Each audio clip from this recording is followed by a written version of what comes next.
La vérité n'a rien à voir avec le nombre de personnes qui en sont convaincues.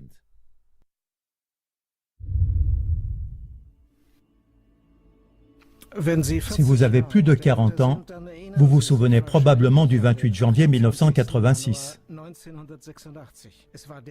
C'était le jour d'une grande catastrophe de la NASA, devant la côte de Cap Canaveral en Floride. À 11h38 et 73 secondes après son lancement, la navette spatiale Challenger 23 a été pulvérisée par une énorme explosion au-dessus de l'Atlantique. Tous les 7 membres de l'équipage ont trouvé la mort, c'est-à-dire les 5 astronautes de la NASA et 2 spécialistes de charge utile.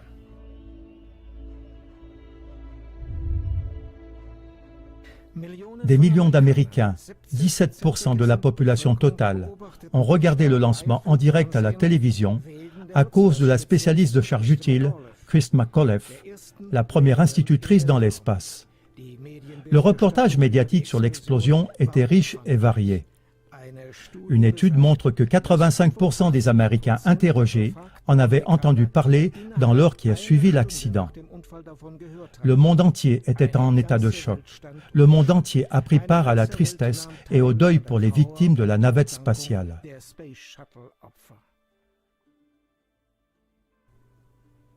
La raison de l'explosion, un mauvais fonctionnement d'un joint torique dans le booster à matière solide droit de la fusée. La navette n'avait pas de système de siège éjectable et l'impact de la cabine sur la mer a été trop violent pour que les astronautes puissent survivre. La catastrophe a été suivie d'une pause de 32 mois dans le programme des navettes spatiales de la NASA. Et cela a conduit à la création de la commission Rogers, qui est une équipe nommée par le président Ronald Reagan pour analyser l'accident.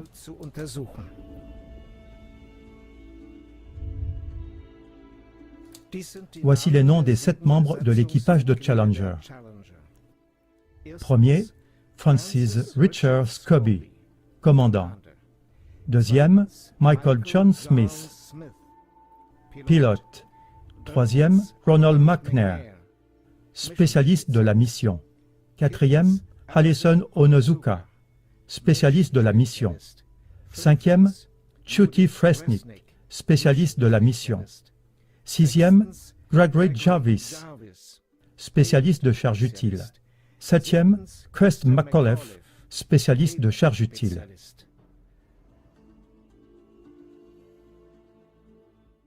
Mais voyons la chose incroyable. Un proverbe connu dit « Ce qui ressemble à un canard, fait le bruit d'un canard et se comporte comme un canard, doit probablement être un canard. » Le souffle du monde s'arrête en cette affaire pour la 2e fois. À la différence que ce dernier choc dépasse celui qu'on a eu il y a 30 ans. On dit qu'au moins 6 des 7 membres de l'équipage de Challenger seraient encore en vie. 4 d'entre eux vivent même sous le même nom. Et voici les arguments à vérifier. Francis Richard Scobie, commandant de la navette spatiale.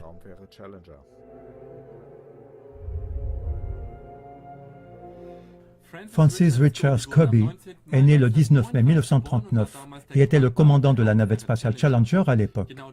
Exactement 30 ans après la chute de Challenger, on l'a découvert comme PDG de Cows in Trees. Cows in Trees était et est encore de nos jours une entreprise de publicité à Chicago. Si vous regardez ici ces 2 images, vous remarquez certainement au moins 3 choses qui se ressemblent beaucoup. Premièrement, ce front également haut et les mêmes sourcils. Et aussi les yeux, qui tirent un peu vers le bas à leur extrémité. Et toutes ces choses sous son 2e prénom Richard et le même âge. La photo de droite du PDG Richard Scobie se trouve aussi sur la page LinkedIn. Quand on visite le site web de Cows in Trees, et je l'ai fait ici, on tombe sur une animation avec une vache propulsée par fusée. Et le tourbillon de poussière forme le nombre 6. Le tout nous rappelle très fortement la navette spatiale Challenger à la télévision, quand elle a explosé en plein vol. Peut-on imaginer humour plus noir? Michael J. Smith, pilote de Challenger.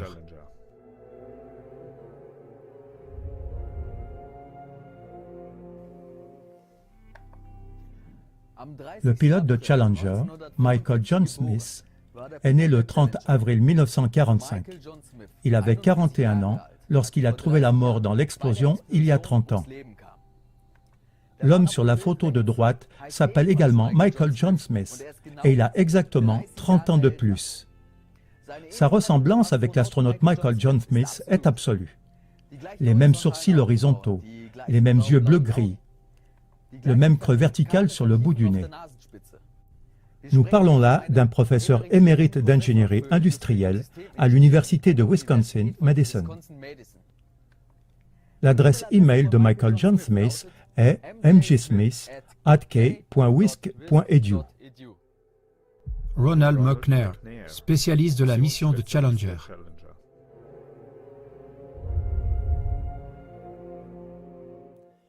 Ronald McNair, docteur en physique, né le 21 octobre 1950, était le deuxième astronaute afro-américain. Carl McNair, âgé de 66 ans, sur l'image à droite, ressemble exactement à ce que Ronald pourrait être à présent. Ce fait a sauté un jour aux yeux de certains citoyens américains. Lorsqu'on lui a parlé de sa ressemblance impressionnante avec Ronald McNair, on dit qu'il a répondu spontanément qu'il serait le frère jumeau de l'astronaute disparu. Mais parce que la ressemblance était flagrante à tous égards, certains Américains ont commencé à douter de cette affirmation. Mais pour ne pas publier des affirmations en l'air, ils ont commencé à faire des recherches. Jusqu'à présent, il n'était pas connu que Sir Ronald McNair décédé avait un frère jumeau. Sur Carl McNair, on a pu découvrir tout ce que l'on peut imaginer. Ainsi, par exemple, qu'il est écrivain, conseiller de formation et orateur passionnant, qu'il est le fondateur et le président émérite de la fondation Ronald McNair qu'il a créée en l'honneur de son frère disparu. Il n'y a qu'une chose que l'on n'a pas pu déceler au moment de la recherche à l'époque, ce sont des indications avant 1986 sur un frère jumeau de Ronald McNair nommé Carl. J'ai recherché sur Ancestry.com un dénommé Carl McNair qui prétend être le frère de l'astronaute McNair. Le site de Carl S. McNair, Linker-Seite, dit que son anniversaire serait le 16 décembre. Le site Wikipédia pour Ronald McNair dit que ses parents sont Carl C. et Pearl M. McNair. Alors j'ai cherché dans Ancestry.com tous les enregistrements de naissance et de baptême d'un dénommé Carl McNair qui serait né le 16 décembre et dont le père s'appellerait Carl McNair et la mère Pearl McNair. Le résultat de la recherche. Il y a seulement un enregistrement dans les actes de naissance du Texas entre 1903 et 1932. C'est celui de Herschel John McNair, né le 12 octobre 1912 à Rosewood, Upshur, dont le père s'appelle William McNair et la mère Pearl McNair. Cela revient à dire qu'il n'existe aucun Carl McNair, frère de Ronald McNair selon Ancestry.com. Voici la capture d'écran que j'ai faite d'Ancestry.com avec l'heure et la date dans le coin en bas à droite.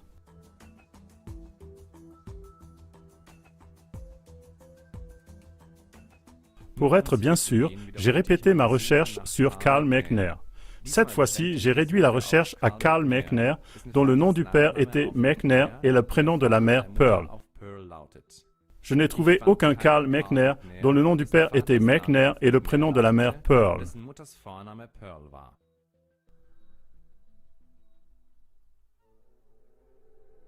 Ellison Onizuka, spécialiste de la mission de Challenger.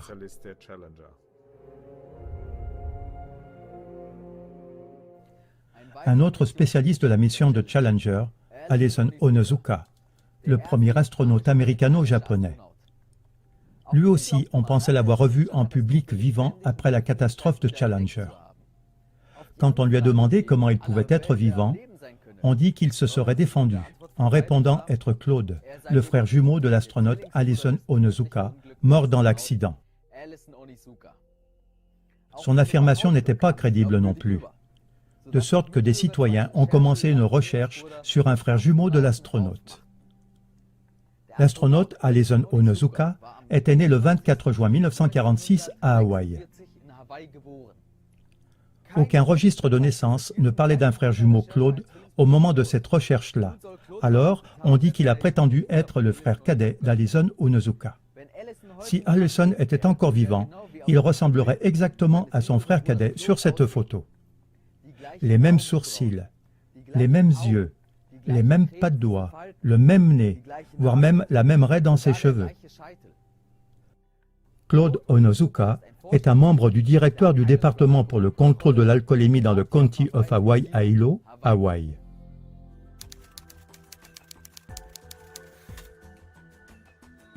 J'ai aussi recherché sur Ancestry.com des actes de naissance d'un Claude Onizuka, le frère prétendu de l'astronaute Ellison Onizuka. Selon l'article de Wikipédia sur Ellison Onizuka, son père était Masamitsu Onizuka, récemment décédé. Sa mère est Mitsu Onizuka. Résultat de la recherche. Il n'y a pas de résultat pour votre recherche. Voici la photocopie du registre de naissance.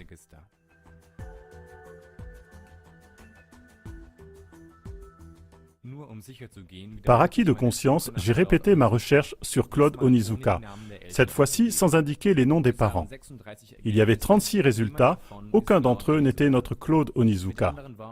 Cela revient à dire que selon Ancestry.com, personne dont le nom serait Claude Onizuka n'est jamais né aux États-Unis. Judith Resnick, spécialiste de la mission Challenger.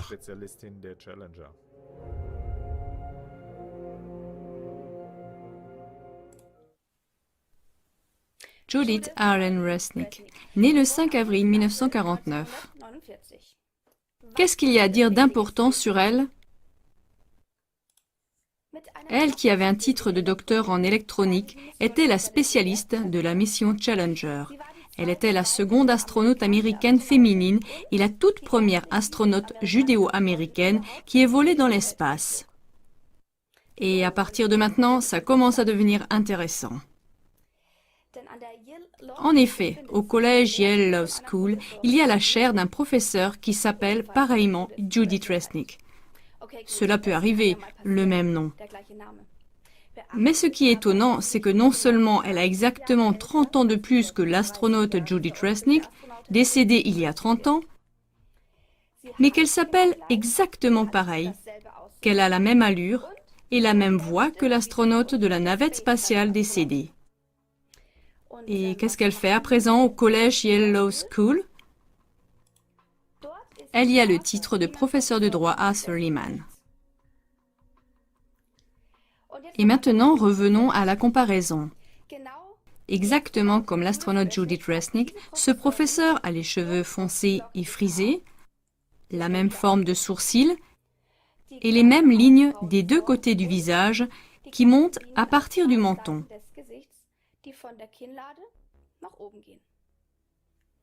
Qu'est-ce que vous voyez en plus? Les deux personnes ont exactement la même bouche et le même regard et les mêmes gestes. Ou bien voici encore une autre photo à titre de comparaison. Quand nous regardons la bouche, chez les deux Judith Resnick, on voit que la lèvre supérieure se pince quand elle parle. Le voyez-vous? Et est-ce que ce sont toutes des coïncidences? Dans ce qui suit, il y a deux recherches d'envergure sur Judith Resnick.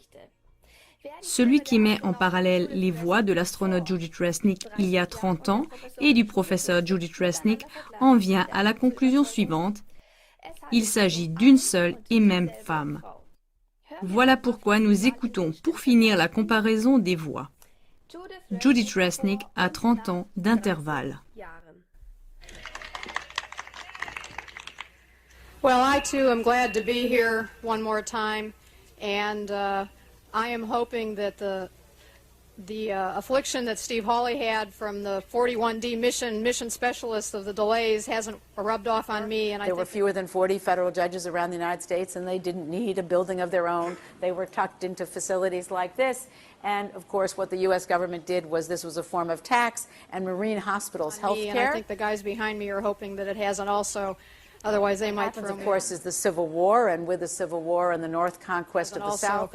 Otherwise, they might throw me off the flight. The U.S. federal government owned and I will now introduce about 50 buildings around the entire hoping that it has, United they might States. Throw me And off none the of the flight. Est-ce que toutes ces incohérences proviennent d'autant de hasard? Ou bien est-ce qu'elles révèlent une duperie mondiale d'une dimension incommensurable? Il ne faut pas confondre la majorité avec la vérité. Sharon Christa McAuliffe, spécialiste de charges utiles de Challenger. L'astronaute décédée de Challenger, nommée Sharon Christa McAuliffe, est née le 2 septembre 1948. Elle était enseignante en études sociales à l'école Concord High School de New Hampshire quand elle fut choisie parmi plus de 11 000 candidats pour participer au projet de la NASA nommé Enseignant de l'espace. Si Challenger n'avait pas explosé, elle aurait été la première institutrice dans l'espace. Si elle n'était pas morte lors de la catastrophe de Challenger, elle aurait maintenant 68 ans. Pendant les recherches sur les tromperies au sujet de la navette spatiale, nous avons trouvé aussi le double de Sharon McAuliffe avec une apparence analogue et le même nom. En tenant compte des 30 années écoulées, la professeure de la faculté de droit de l'université Syracuse ressemble exactement à l'astronaute McAuliffe. Elle n'a pas seulement la même apparence et aussi exactement le même âge. Si on regarde la mèche sur le front qui part du milieu de sa tête et va vers le côté gauche du front. Cette même avocate, Sharon A. McAuliffe, qui travaille à l'école de droit Syracuse Law School dans l'État de New York, est aussi la cousine du gouverneur de Virginie nommé Terry McAuliffe. Celui-ci a soutenu, en tant que dirigeant de campagne, la réélection de Clinton et aussi la campagne d'élection de sa femme Hillary. Il a aussi soutenu la NASA spécialement en ce qui concerne le lieu de décollage des navettes spatiales sur l'île Wallops dans l'océan Atlantique. Il y a une chose que nous devons garder à l'esprit pendant toutes ces recherches. Ce serait une chose si un membre de l'équipage de Challenger ressemblait à une personne qui est en vie à présent. Cela pourrait être pris pour une coïncidence. Mais c'est une toute autre chose si 6 membres de la même navette spatiale possèdent un double qui vit dans le même pays et que 4 de ces 6 portent aussi le même nom que les personnes décédées. L'estimation d'un professeur de physique résume la probabilité de la manière suivante. Avec une distribution binominale, on peut évaluer la probabilité qu'un tel événement ait lieu 4 fois en 10 ans. D'après une estimation, cela a une probabilité de 10 exposant moins 160. Pour comparer, la probabilité d'être touché par des déchets de l'espace a été calculée par des mathématiciens. Elle est de 6 fois 10 exposant moins 13. Donc, il est 7 fois plus probable, dans une vie, d'être touché par une météorite que de rencontrer une telle configuration de sosie. Mais la probabilité est sans doute encore plus élevée.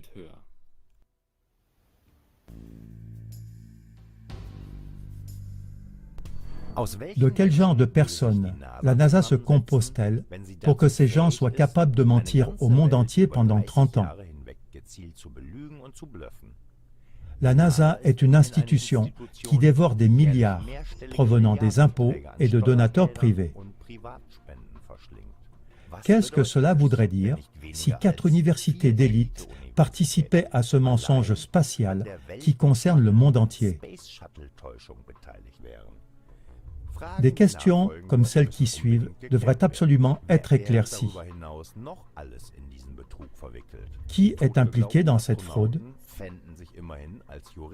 Car les astronautes supposés morts se retrouvent comme juristes, experts judiciaires, spécialistes financiers, etc.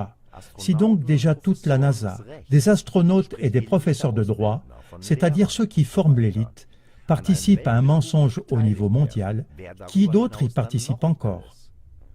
Où se trouve le 7e astronaute Gregory Jarvis? Est-il encore en vie? Pour éclaircir de telles questions, l'humanité dépend de l'aide de chacun. Toute personne qui est en mesure de le faire est priée de participer à ce travail d'éclaircissement dont parle ce film. D'après des témoignages de membres de la NASA, celle-ci n'a pas seulement menti sur quelques points, mais en toutes choses.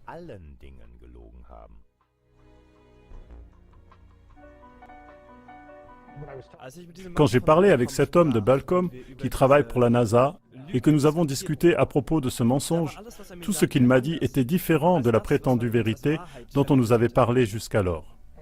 Alors, après un peu de temps, je lui ai dit, « Donc, vous avez menti sur beaucoup de choses. » Et immédiatement, il m'a répondu, « Non, nous n'avons pas seulement menti en ce qui concerne certaines choses. Tout est un mensonge. Rien de tout cela n'est la vérité. » À de multiples reprises, la NASA se vante que le voyage spatial a créé des emplois, surtout dans l'industrie. Mais la question la plus urgente est la suivante. Des emplois dans quelle industrie exactement? En ce qui concerne les voyages dans l'espace, il semble que divers astronautes de la NASA n'étaient pas actifs pendant leur voyage vers la Lune ou dans leur navette spatiale. Ainsi en a témoigné dernièrement un ancien membre de la NASA qui, pour raison de conscience, comme il le dit lui-même, ne peut plus participer à cette tromperie mondiale.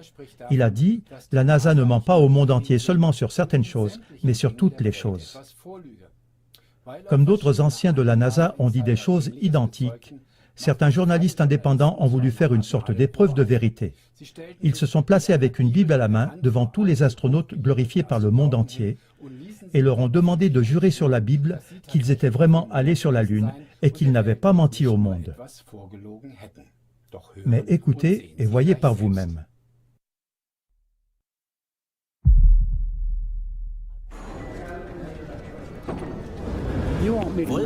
Est-ce que vous voulez que je vous frappe? Que je vous frappe? Que je vous frappe? Maintenant, je veux que vous juriez par Dieu et sur la Bible que vous êtes allés sur la Lune. Si vous êtes allés sur la Lune, nous voulons vous donner l'opportunité de jurer par Dieu que vous étiez sur la Lune. Je vais vous donner l'opportunité de vous faire exploser la tête et de me ficher la paix. Vous faire exploser la tête. Pourquoi est-ce que vous ne faites pas ça? Vous mettez votre main sur la Bible et vous jurez que vous êtes allés sur la Lune. Bon, alors ce sera sûrement une Bible falsifiée, une Bible falsifiée, une Bible falsifiée. Vous aimez les aventures. Vous êtes celui qui a dit qu'il a marché sur la Lune alors que ce n'est pas vrai. Vous avez inversé les faits et les avez présentés faussement. Sortez de mon chemin. Vous êtes un lâche, un menteur et un voleur. Vous êtes un lâche, un menteur et un voleur. Vous êtes un lâche, un menteur et un voleur. Vous parlez à la mauvaise personne. Pourquoi ne parlez-vous pas avec les responsables de la NASA? Nous ne sommes que des passagers, des gens qui participent à un vol, des gens qui participent à un vol. Je ne frappe pas les gens, mais vous serez par terre si vous ne partez pas maintenant. Dehors! Je ne frappe pas les gens, mais vous, je ne frappe pas les gens, mais vous, je ne frappe pas les gens, mais vous, je ne frappe pas les gens, mais vous... Ok, vous prenez vos affaires et vous foutez le camp. Je dis que tout ça, c'est de la merde. C'est de la merde. C'est de la merde. Si les ombres sur la Lune étaient du mauvais côté ou pas, je ne m'occupe pas de cette merde. Merde, merde, merde. Dans l'espace ont été falsifiés. Falsifiés? Exactement. Nous avons un enregistrement audio authentique du Joint Space Center. Des conneries tout ça.